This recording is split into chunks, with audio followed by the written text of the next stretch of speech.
Hey everyone, and welcome back to Sean Synapse. I first want to give a special shout out to my softball teammates. What a great group of guys and a great group of teammates. We actually went undefeated in the regular season and won the league championship. So guys, I appreciate being part of this team. I appreciate you being my teammates. I appreciate you being my friends.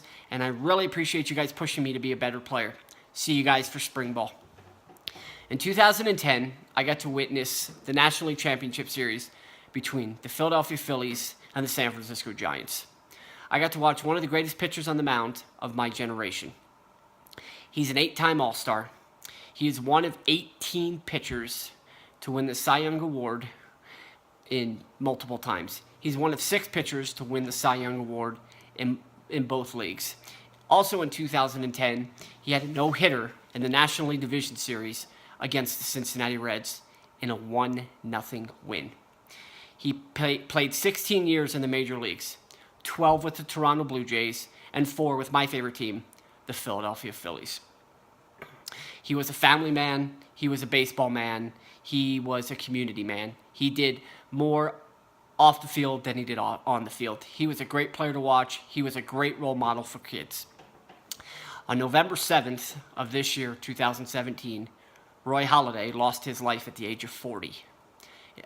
In a plane crash over the Gulf of Mexico. Roy Halladay, you will be missed. Not only in the Toronto Blue Jays community, not only in the Philadelphia Phillies community, but in the baseball community. Godspeed, Doc Halladay. So, the death of Doc Halladay really had an impact on me because he was one of my favorite players. In fact, I'm wearing his jersey as we speak. So it also got me thinking of great athletes that tragically lost their life at a young age. The first one I'd like to talk about is Henry Louis Gehrig, also known as Lou Gehrig, who was a 6-time World Series champion. He went to the All-Star Game 7 consecutive years. He was known for his durability and his prowess, his power. He's a lifetime .340 hitter, and he's probably the greatest first baseman to ever play the game. He played 17 years with the New York Yankees. Now, he was nicknamed Iron Man because he played in 2,130 consecutive games, a record that stood for 56 years until Cal Ripken Jr. broke it in 1995. At the age of 36, Lou Gehrig was diagnosed with ALS, or amyotrophic lateral sclerosis, better known as Lou Gehrig's disease. So to end his streak, he took himself out of a game in 1939. Eventually leading to his retirement at the age of 36. He eventually passed away 2 years later at the age of 38. If none of you have seen his Greatest Man Alive speech, I highly recommend it. It's definitely something you need to see. And that happened on July 4th, 1939, and Lou Gehrig died 2 years later in 1941. One of the greatest Yankees ever to play the game, and one of the best baseball players ever to play the game. The next individual I'd like to talk about is Roberto Clemente. Roberto Clemente is the first Latin player to be enshrined into the Baseball Hall of Fame, and that happened in 1973. He's a career .314 hitter, and he's a member of the 3,000 hit club. He also was a 2-time World Series champion. He won the World Series in 1960 with the Pittsburgh Pirates, and in 1971. He was actually the World Series MVP in 1971.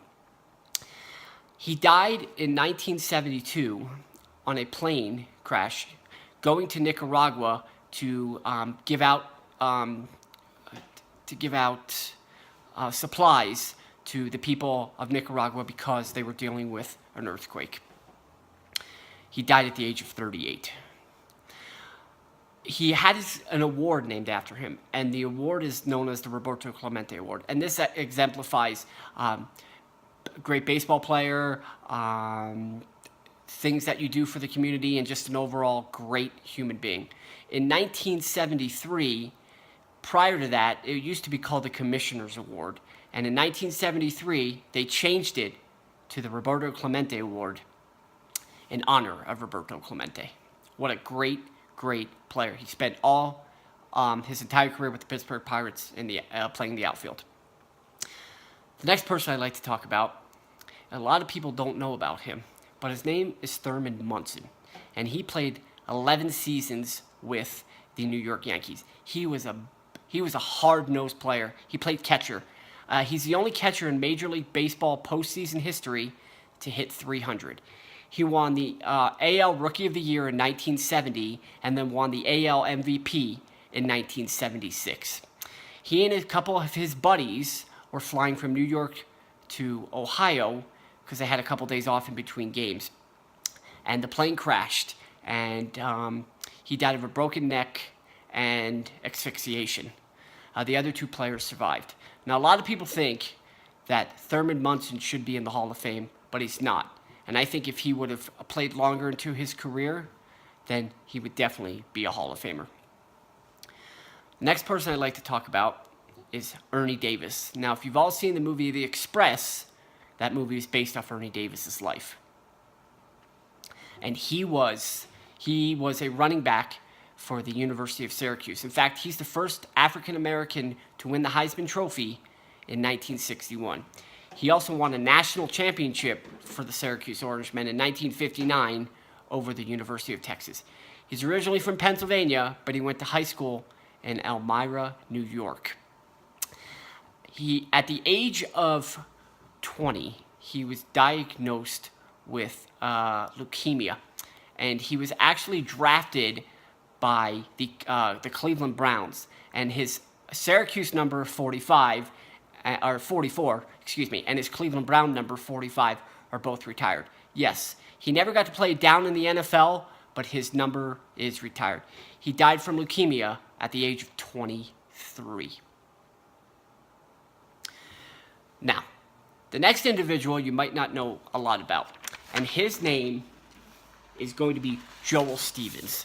And he kind of has a tie in with Ernie Davis. And he was known for his power, and he was known for his speed and his durability. He was a great overall player. And he was also from Pennsylvania, and he also went to high school in Elmira, New York, like Ernie Davis did. So they kind of have a small connection. Now, they went to different high schools in Elmira, New York.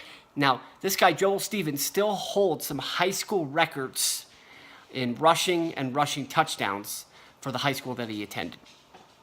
He got drafted by the Baltimore Orioles. So he was a two-way player. He played baseball and football in high school. So he decided that he wanted to try his hand at baseball. And he got drafted by the Baltimore Orioles. Now, at the age of 20, he was diagnosed with colon cancer.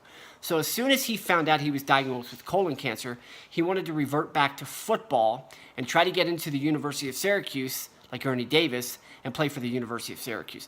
Unfortunately, he never got his chance and died of colon cancer at the age of 22.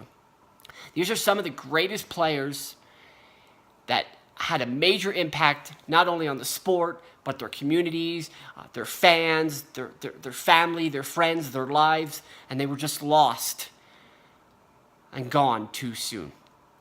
Today's trivia question is going to kind of tie into this. And the trivia question is, who's the first Major League Baseball player in Major League Baseball history to have his number retired? Thanks for watching. Keep subscribing. You guys are great. I appreciate it. I'm out of here.